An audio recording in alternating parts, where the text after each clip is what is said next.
they were doing the roast of Muhammad Ali, and I have never heard so many hilarious, quote unquote racist jokes from every. There were Latinos there, right? There were black people there. There were white people there. And it was so funny because none of them took each other seriously. In a time back then where they were just getting off the reeling of the 60s. You would and think the that 70s. If there was any time that was too sensitive to make jokes, absolutely, it would have been then.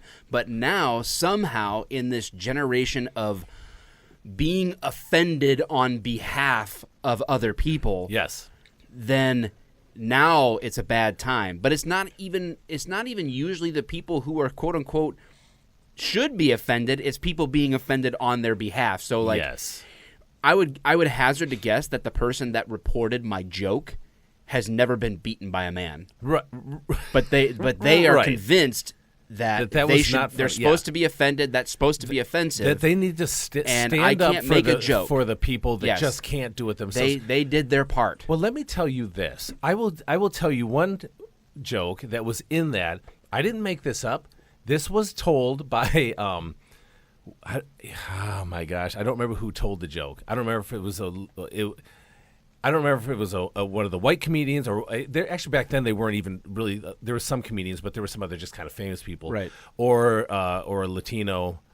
But they said to Muhammad Ali, he goes, talk about Halloween. They said, I guarantee it's your favorite holiday because it's the only time a spook can beat a honky or scare a honky or something like that. I was like, oh my gosh. You can't say that. Yeah. And I'm thinking, just like you said, in a time where you would think that the tensions were extremely sensitive, no, not at all. These guys, they all just let loose and they had a great time and they were all friends. You know what I mean? Or maybe not. Maybe they didn't all know each other. But they were good friends, and everything was tongue in cheek. It was just it was fun, and it was so weird to see old stuff in a time like you said where it should be really like, oh my gosh, that they didn't care, and now we are so overly hyperly sensitive to that. It's ridiculous. It's absolutely ridiculous, especially when you watch an old show like that. Yeah. Especially as a comic. Oh my gosh, you've got to see it, dude. You would die. It is so watch funny. It for sure. The Muhammad Ali one was the first one we watched, and it was gold, man. I love it. I love roasts. It's always because now like, holy cow, it gets so savage. They were. I think they were better even back then because now, like, I gotta say the humor is still pretty sharp. Like nowadays, it's just a little bit more grotesque, a little bit more crass. Right. You know what I mean? Which I can still laugh and all that. That's fine. But the comedy back then was more relatable to the person that they were roasting, not just putting out crass jokes and then kind of trying to attaching them to it. Yeah. So, yeah, I'm telling you, dude, you're gonna love it, man. Maybe we'll have a whole show on that. We should roast each other.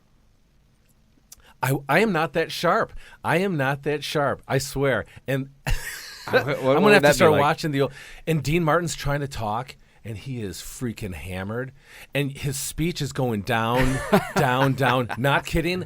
To the point where he's slurring his words. And, like, Joyce and I are, like looking at him waiting for him to pass out. Yeah, it is. It's awesome. And they're totally ragging on Dean about his drinking as he's totally hammered. Just completely, like, oh my God, it's so they were savage back then. You know what I mean?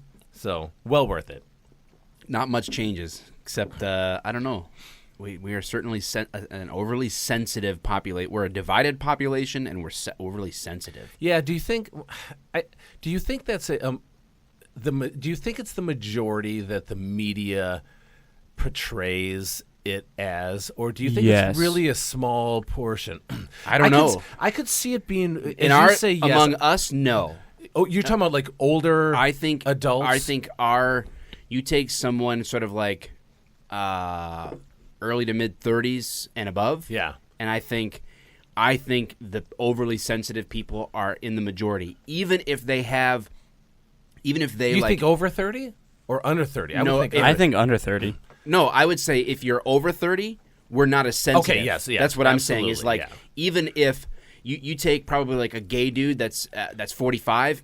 Won't be as sensitive about like gay jokes, Absolutely or you not, take no. you take a black guy that's 50 years old and you get to know him and you crack a joke that's Yeah. something about racism, or vice versa. Or I'm not vice talking versa. about like me against somebody. I'm not Yeah. like pitting us against each other, so don't mistake that. I'm just like jokes or Oh, yeah. laughing at the stereotypical stuff or that kind of thing. Yeah. It doesn't even there's no phasing, Yeah. you know, but you get into that younger generation and I think that it probably does flip. And I think flips not because of an actual rooted in experience, but absolutely allowing not. perception to become your experience. So you Yes. feed off of social media. Great point. And that becomes you're literally living through the perception So of I the can- people on social so media let me- versus cutting yourself off from that and asking yourself about your actual real life experience. That's Yeah. the difference between us and The your younger generation.